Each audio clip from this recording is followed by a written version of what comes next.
Bueno, en este video vamos a hacer un breve resumen de la historia del cine cubano. El cine llega a Cuba en 1897, cuando Gabriel Beir llega a La Habana. Beir era un empleado de los hermanos Lumière contratado junto a otros camarógrafos para viajar por el mundo presentando el cinematógrafo y realizando films de locaciones para sumar al repertorio de la empresa. Luego de las demostraciones del cinematógrafo, Beir realiza la primera obra audiovisual en suelo cubano, Simulacro de Incendio, en donde captura a un grupo de bomberos realizando una maniobra. Desde 1930 a 1958, Cuba produce apenas 80 obras cinematográficas. Caben destacar algunos títulos como La Virgen de la Caridad, dirigida por Ramón Peón en el año 1930, considerada la mejor película muda del cine cubano.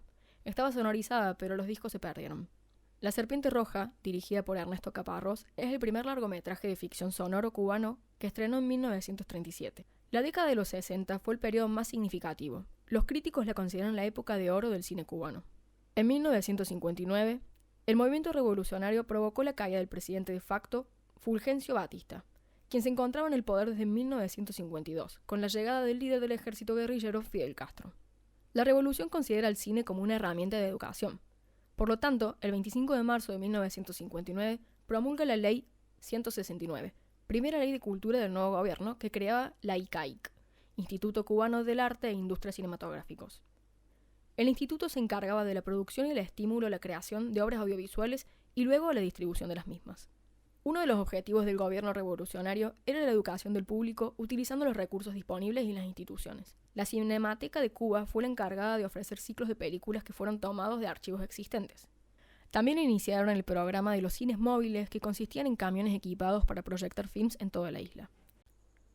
La revista Cine Cubano fue fundada en 1960 con las mismas intenciones educativas y ha aparecido más o menos regularmente por más de 30 años. El ICAIC fue presidido por Alfredo Guevara desde su fundación el 22 de mayo de 1959 hasta 1982. Guevara seleccionó a los miembros del primer consejo de dirección, integrado por Fernando Bernal Sánchez, Tomás Gutiérrez Alea y Guillermo Cabrera Infante como consejeros.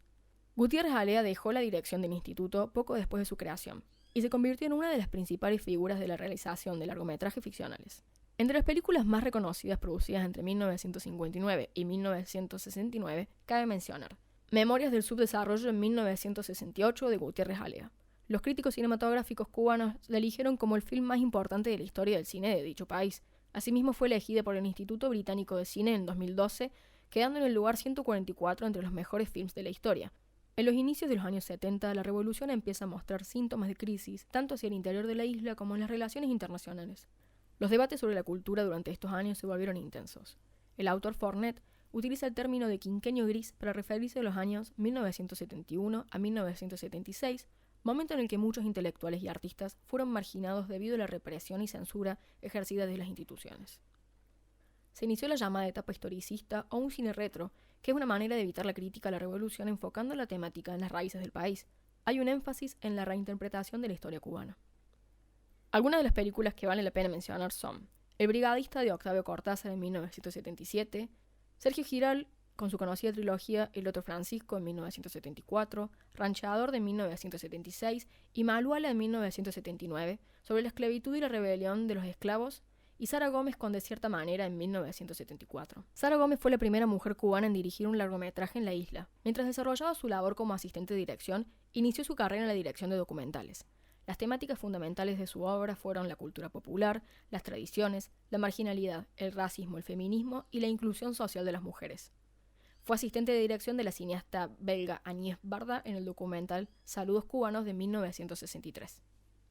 El inicio de los años 80 significó un retorno a la crítica en el cine. Con la creación del Ministerio de Cultura y el Instituto Superior de Arte, ambos en 1976, se trató de dejar atrás ese momento gris. El cine de la época intentaba reflejar y proponer el debate de ciertas problemáticas como el racismo y el rol de la mujer. Esta década vio el boom del cine animado cubano de la mano de Juan Padrón, el creador del personaje Elpidio Valdés, protagonista de numerosos dibujos animados de corta duración y de 2 largometrajes. Entre 1989 y 1991 culminan una serie de acontecimientos que golpean a la Cuba socialista. En 1993, Gutiérrez Alea presentaba Fresa y Chocolate, que le valió a Cuba su primera nominación al Oscar. El cine cubano de los 2000 continuó explorando el complejo panorama de la identidad nacional, los conflictos generacionales, las expresiones religiosas y en los efectos sociales y humanos generados por la crisis de los 90. El presidente del Instituto Cubano de Cine, Omar González, comenta: El ICAIC necesita transformarse en algo distinto a lo que es o a lo que lo convertimos, si queremos que sobreviva el proyecto cultural del cine cubano.